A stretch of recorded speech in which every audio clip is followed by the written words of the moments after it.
empezamos a hacer ahora preguntas o cuestiones, se me va. Voy a intentar ser muy breve en lo siguiente y dejar un ratito para el final, porque si no ahora nos vamos a alargar con las preguntas y no voy a poder. A lo mejor tampoco importa mucho que no lo veamos. Para mí es relevante, pero a lo mejor tampoco tiene tanto. Vale, el tema de... Pasamos al... El tema es la edad penal. ¿Por qué me preocupa, por qué nos ha preocupado la edad penal del sistema de justicia juvenil? Porque, ¿qué criterios se siguieron para establecer eso? O sea, la verdad es que en la exposición de motivos, la vamos a ver ahora, en texto, se dice 14 y 18 años, basándose, pues, no sé, ahora lo veremos en la propia exposición de motivos lo que dice, ¿no? Y realmente, yo sé que cuando se hizo la ley había psicólogos y criminólogos que estaban allí aconsejando, pero tampoco había tanta información en muchos casos sobre el tema y, bueno, pues lo que dice, a ver si es lo que se dice. ¿Qué dice o sea, en la exposición de motivos? Pues dice, el límite superior está claro, son los 18 años, porque si ya es mayor de edad, pasa a la jurisdicción de adultos, o sea que ahí no hubo discusión. Y los 14 años, pues en base a la convicción de que las infracciones cometidas de los niños menores de esa edad son en general irrelevantes. Eso es la base científica del establecimiento de la edad penal inferior en 14 años. La convicción de que las infracciones cometidas por los niños menores de esa edad son en general irrelevantes. En realidad, si vemos un poco comparando diferentes legislaciones europeas, la edad mínima y máxima oscila en Inglaterra a la mínima en 10, pero fue también el caso, no os acordaréis, de aquellos dos niños que mataron a un niño más pequeño que ellos, o sea, unos niños que tenían unos 10 años y que cogieron a un chaval en un centro comercial, se lo llevaron a un descampado y se lo cargaron. A partir de ahí bajaron bajaron la edad penal a los 10 años. Es un poco lo mismo que ha pasado aquí con otros casos. Y luego, bueno, pues por arriba también hay oscilaciones, desde los 16 como tope de máximo hasta los 25. O sea que hay bastante diferencia en lo que sea. Pero a mí lo que más me gusta es esto, ¿no? Una convicción que tienen de que a partir de esa edad. Entonces, por eso vamos a hablar un poco de las edades, pero antes quería ver que vierais un poco por qué se ha creado, o sea, por qué no puede haber un solo sistema de justicia, no diferenciando lo juvenil de lo adulto. ¿Y por qué se crea precisamente un sistema de justicia juvenil? Pues porque ahí hay una serie de funcionamiento de los jóvenes que es diferente de los adultos. Y por eso se crea un derecho específico para ello. Entonces, en principio, lo que tenemos que tener claro es que si tenemos un sistema de justicia juvenil es porque consideramos que estos jóvenes, que los que están entre 14 y 18 años, son diferentes de los que están por encima de 18, o también que los que están por debajo no merecen ni siquiera entrar dentro del sistema. Entonces, y aquí están una serie de las razones que se dan para determinar que haya un sistema de justicia juvenil independiente del de justicia de adultos. Pues porque son menos duros, no controlan tanto las emociones, decisiones, tienen también menos capacidad de entender lo que se les dice o cómo se les dice, de responsabilizarse de sus acciones, etc. Están muy influidos por los compañeros, por el grupo de amigos que se llama, etc. Entonces, y también porque en realidad están menos asentados. O sea, una persona que ha cometido un robo en una tienda, o que ha roto una farola con un balón, o cualquier cosa de esas, no que tenga una personalidad criminal, ni esté ahí metido en lo que es la delincuencia, sino simplemente ha hecho una conducta pues porque estaba con los amigos y han decidido llevárselo de una tienda. Es decir, que levante la mano que no se lleva algo de una tienda en su vida, pues muy poca gente. Y seguramente solo no lo hubiéramos hecho, pero con el grupo de amigos pues vamos a una tienda y con un rum te llevas una chocada. Pero algo así. Entonces, quiero decir que esas personas no es que tengan unas costumbres delictivas, sino que en un momento determinado, por las razones que sea, por las circunstancias, por la situación, pues bueno, han cometido un delito. Y entonces son más recuperables, son más fácilmente tratables y te vuelve. A veces algún juez te dice, solamente con que la policía lo lleve delante de mí, ese chaval no vuelve a hacer en la vida. O sea, el reproche y el susto que se lleva de tener que ir a un juzgado o tal, por eso dicen, en la vida vuelve a hacer nada, y es cierto. O sea, que en principio es gente que son recuperables.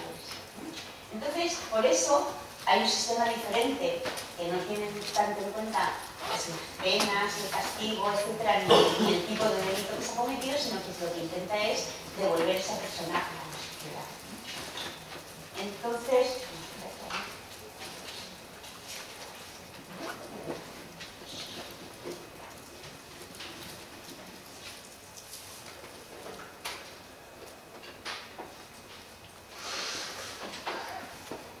bueno,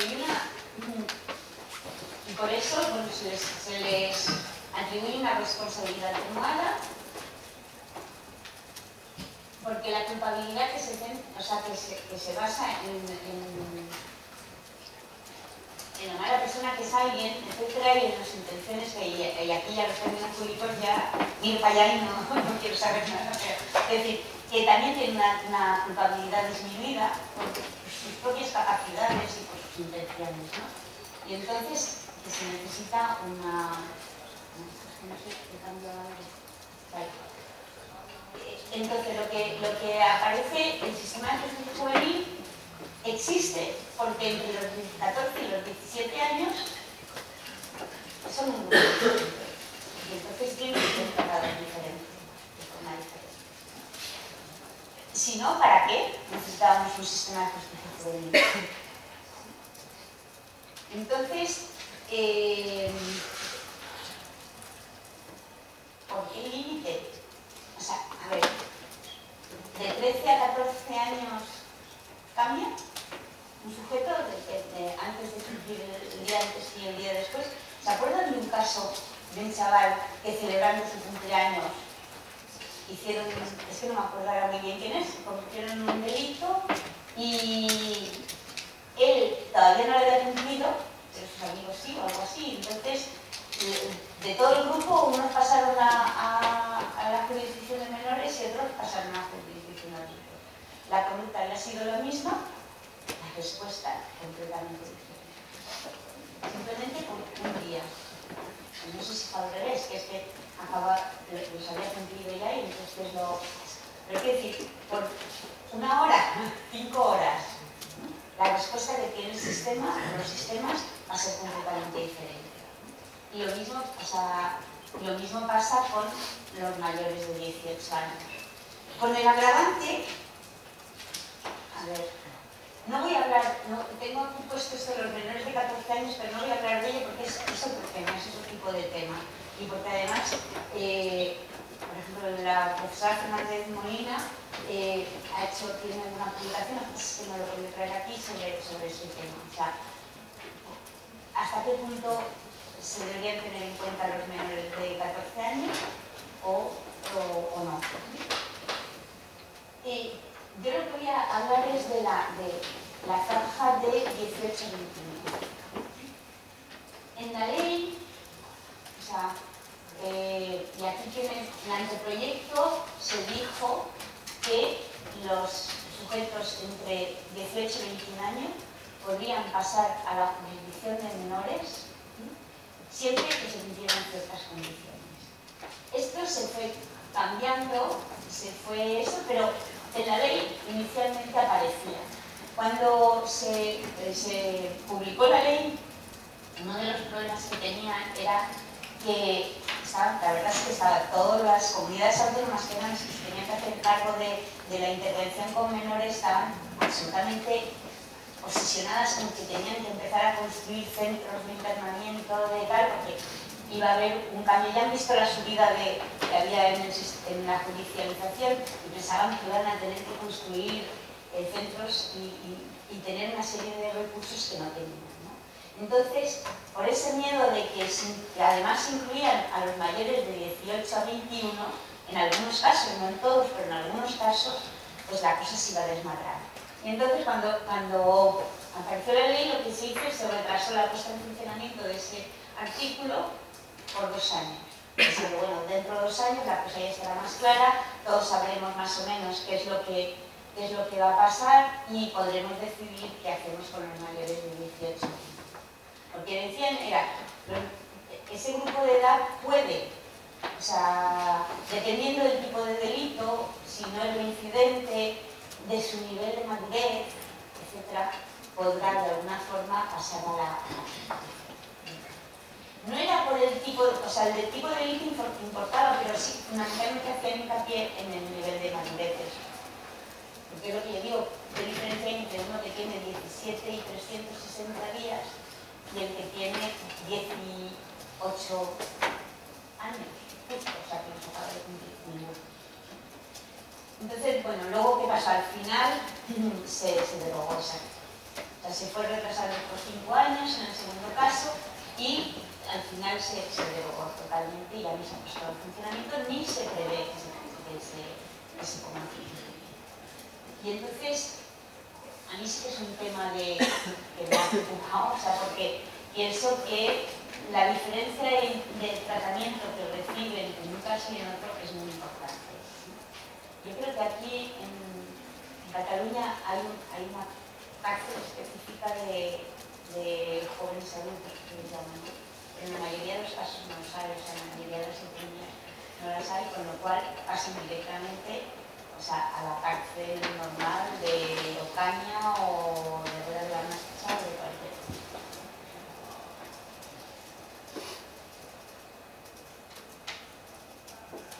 Bueno, un poco lo que vemos es que no sé, así como la edad cronológica, a ver, el fiscal me decía el otro día, dice, es que, claro, es una garantía jurídica, o sea, a mí me da garantía el tener una fecha muy clara entre sí y el no, es una garantía, pero maldita la gracia que hace al chaval. O sea, para el fiscal es un sistema bueno, que le permite tomar decisiones, o sea, que no tiene que tomar decisiones porque ya se han tomado por él. Pero para el chaval, el estar el día antes del cumpleaños o el día después, pues le puede amargar la vida. Y yo entiendo que desde el punto de vista jurídico es muy importante tener un sistema cronológico, o sea, decir, hasta esta edad tal cosa, hasta esta edad. De hecho, en el sistema de menores está 14 y 15 años tienen un tratamiento y 16 y 17 tienen otro tratamiento, independientemente del nivel de madurez o del nivel de tal. Entonces, en principio pasa lo mismo y yo entiendo que de alguna forma a lo mejor es interesante esa garantía que da el establecimiento cronológico de la edad de pertenencia a un sistema u otro. De hecho, uno de los problemas que está pasando es todo lo contrario. En Estados Unidos lo que están haciendo es pasar menores a la jurisdicción de adultos. O sea, si el juez decide que este menor pasa directamente a la jurisdicción de adultos sin ningún problema. Pues, con lo cual se está planteando. Y ese fue uno de los problemas que hizo que se empezara a estudiar y analizar qué pasaba ahí. ¿A quién se podía considerar maduro o no maduro a quién se podía considerar perteneciente al sistema de menores o al sistema de adultos, y precisamente se planteó por el otro problema, pasar de menores a adultos. Y nosotros, o yo lo estoy planteando un poco al revés, ¿cómo podemos detectar a adultos, o jóvenes adultos, les explicamos yo, bueno, y mucha gente, para que puedan pasar al sistema de menores y que no entren en un sistema retributivo de penas y de lo que llaman la puerta giratoria de entrada y salida. Bueno, pues voy a intentar,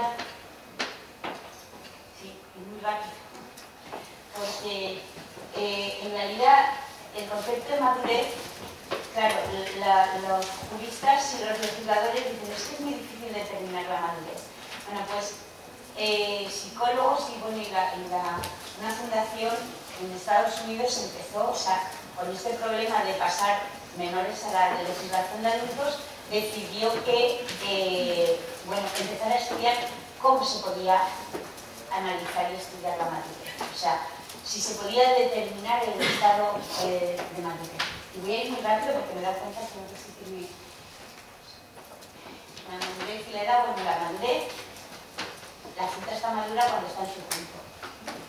Y a lo mejor el día anterior no está madura. Pues, bueno, eso no está pasando por mí. O sea, está madura cuando llega al final de su evolución y de su periodo, pero no el día anterior. Entonces, en principio, ¿qué sucede? Que corrientemente, y voy a ir muy deprisa, esta es la profesora Andrés Puelles, catedrático de Psicología de la Personalidad de la Universidad de Barcelona, y ha trabajado mucho esto y ha estudiado y da unas conferencias de miedo. O sea, que no lo digo porque se ha dedicado mucho a esto. Porque la madurez en realidad no se había estudiado en psicología, era un tema que no se había determinado y todo el mundo decía maduro aquel que tiene un nivel intelectual, o sea, que tiene capacidades cognitivas para poder responder y dar respuestas correctas. Pero es que las capacidades cognitivas es lo que llamamos en psicología la psicología fría, o sea, es todo racional. Pero resulta que las personas somos lo menos racional que hay. Tenemos emociones, tenemos motivaciones, tenemos amigos, tenemos, o sea, una serie de cosas que hacen que nuestras decisiones y nuestra conducta no sean racionales. Y de hecho, bueno, cuando se intenta imitar la conducta de los humanos, se intenta imitar desde un punto de vista racional. Han visto cantidad de películas de robots y de inteligencia artificial, por ejemplo, pues que lo que hacen es, racionalmente está funcionando muy bien. En cuanto le pones el amor o la motivación o las emociones, la cosa se porque es mucho más difícil programar y crear un programa, un software y un hardware que funcione con emociones y motivaciones. Entonces, hasta un cierto periodo, en la época, o sea, antes de la Segunda Guerra Mundial, se creía que la madurez, se alcanzaba la madurez cuando alcanzaba ese nivel intelectual, o sea, el coeficiente intelectual llegaba al máximo. Pero en principio lo que se ha comprobado es que la madurez es mucho más. Entonces se habla, y voy a ver, bueno, ves por ejemplo, la madurez, desde el punto de vista legal, es alcanzar la mayoría legal, has alcanzado la madurez y tienes todas las competencias para ir a juicio, para tal. O sea, realmente, ya es un poco lo que hemos visto antes. De todas maneras, fijaros, hay también se alcanza la madurez para diferentes cosas. Para conducir, o sea, hay otras edades para que se consideran que el sujeto es capaz de hacer algo. Y en cambio, fíjense, todas estas legislaciones que hay ahí, todas estas derecho civil que habla de los 16 años, se basan como la justicia juvenil en opiniones, en creencias, en tal. Las compañías de seguro que hacen estudios porque les compensa, les interesa y les es rentable, tienen un precio diferente hasta hasta los 25 años. O sea, los seguros de conducir un coche, por ejemplo, son más caros a gente joven hasta los 25 años que a gente un poco mayor, 26 años. ¿Por qué? Porque saben que los 25 años también son mayores. Estamos hablando de madurez para llevar un coche. En realidad, vale, no me voy a meter en el rollo, pero quiero decir que lo que está claro es que quien hace bien las cosas e intenta sacarle rendimiento a lo que hace, se preocupa y estudia y ha comprobado que hasta los 25 años es mejor ponerles un seguro más grande, más alto, porque si no, porque tienen muchos golpes, no quiere decir que se maten más, que tienen muchos golpes, gastan mucho más. En cambio, nosotros nos quedamos en los 18 años porque como es la mayoría de edad civil, bueno, pues a partir de ahí puede hacer lo que entonces, bueno, ¿qué pasó? Que cuando se planteó lo del pase, a la jurisdicción de adultos de los menores y también si aplicar la pena de muerte a menores en Estados Unidos, bueno, pues empezaron la gente un poco a plantearse, vamos a estudiar y vamos a ver qué es lo que es la madurez, cómo podemos definir, cómo podemos estudiar. Entonces, bueno, hay una serie de estudios. Abajo tengo mi bibliografía, pero no porque me la van a ver, tanta que no la hago. Entonces, se utilizaron cuestionarios de autoinformes sobre, bueno, principal, se hicieron experimentos donde se pone de manifiesto la conducta y también se han hecho, o sea, en los adelantos se han hecho análisis de imágenes de resonancia magnética. O sea, ver cómo funciona el cerebro y qué partes del cerebro se activan en función de la tarea que se tiene que hacer. Entonces, un cerebro maduro es un cerebro interconectado.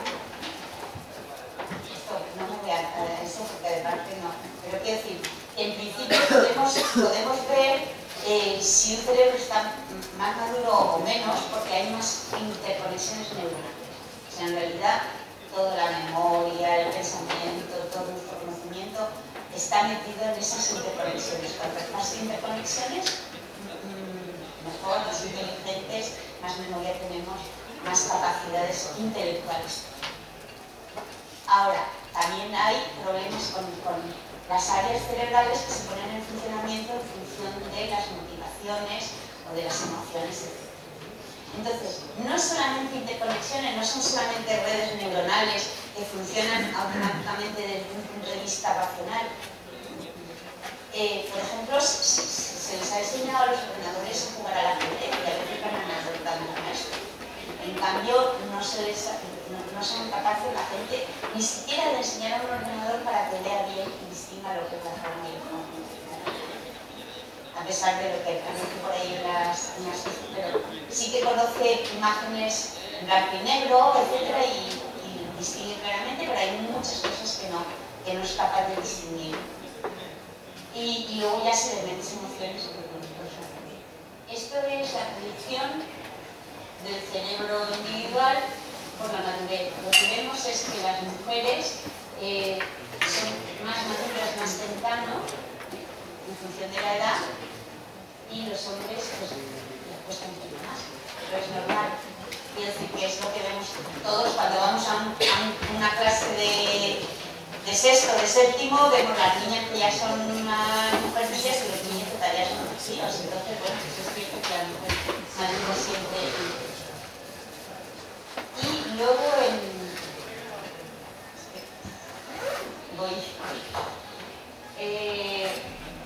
¿qué se ha comprobado? Que las decisiones de los o sea, una decisión puede ser levantarse por la mañana, puede ser encender la tele o hacer cualquier cosa, que también puede ser cometer un delito. Entonces, la toma de decisiones de los adolescentes en ese periodo de lo que es la adolescencia, que es muy cambiante, etcétera, bueno, pues el sujeto, los adolescentes no son capaces de tomar decisiones correctamente, porque tienen capacidad intelectual, pero les influye muchísimo los aspectos emocionales y los aspectos sociales, los aspectos relacionales. Entonces, aunque sean capaces, a lo mejor sentados en su casa tranquilamente, pueden tomar una decisión o pueden preguntar y comparar diferentes alternativas, etcétera, lo pueden hacer en un momento determinado, en función de la situación y del quién, etcétera, es muy complicado porque se dejan llevar por otras cosas que no son relacionadas. Entonces, sobre todo la influenciabilidad con los iguales, no tienen una orientación al futuro, prefieren las recompensas inmediatas, aunque sean menores, que una recompensa mayor a largo plazo. O sea, decirle a un chaval de 12, 13 años o de 15 que trabaje porque ese es su futuro, bueno, pues la mayoría de las personas dicen, no, yo lo que quiero es irme tarde porque tengo a mis amigos ahí que me están esperando y es lo que ahora me apetece hacer. No estoy pensando en el futuro, no tengo una cosa. Bueno, vamos a ver. Lo que se comprueba es que los glóbulos frontales, que son los que controlan la acción, los que serían lo más racional, por así decirlo, no se desarrollan hasta edades entre 18 y 30. Y esto es lo que realmente va a controlar la acción, o sea, va a evitar que funciones a base de impulsos, a base de presión del grupo, etc. O sea, los que pueden, o sea, y todo esto, la adolescencia temprana, la adolescencia media, se van desarrollando y van evolucionando, pero realmente no hay un control ejecutivo, o sea, no hay un control voluntario de lo que quieres hacer, sino que dejas impulsos. Entonces, y luego también una cosa, pensar que hasta ahora el adolescente, primero el adolescente es un término que se ha inventado la ciencia para determinar una franja de edad, pero en la adolescencia terminaba antes cuando la gente, los chicos iban a la mili,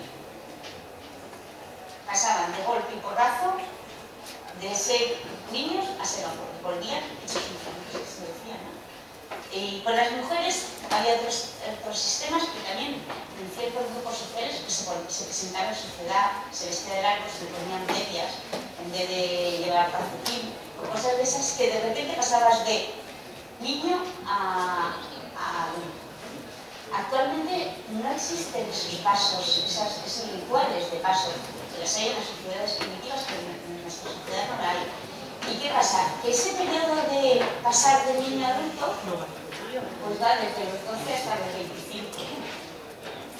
Y también porque socialmente antes, entre los 20 y los 25, pues la gente, los jóvenes, terminaban los estudios, se ponían a trabajar, se casaban, tenían hijos, cambiaba todo su planteamiento social y personal. Ahora eso se hace a los 30, quien puede, no a los 40. Eso de casarse, tener hijos, bueno, pues salir de casa de tus padres es complicado. Entonces, todavía ha cambiado más, o sea, todavía podemos hablar de adolescentes de 25 o 30 años, porque su estatus social sigue siendo de adolescente. Sigue estando en casa de los padres, no tiene un trabajo, no tiene una familia, no es una persona adulta en la... Bueno.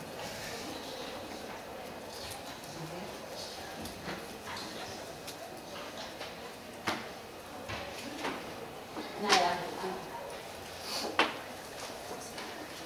Es lo que dice aquí, bueno, el prior, este es el que ha conseguido hacer la madurez psicosocial. En vez de hablar de madurez intelectual, madurez psicosocial. Entonces, hay una serie de... esto os lo voy a dejar, a ver si puedo, si no, me da rabia.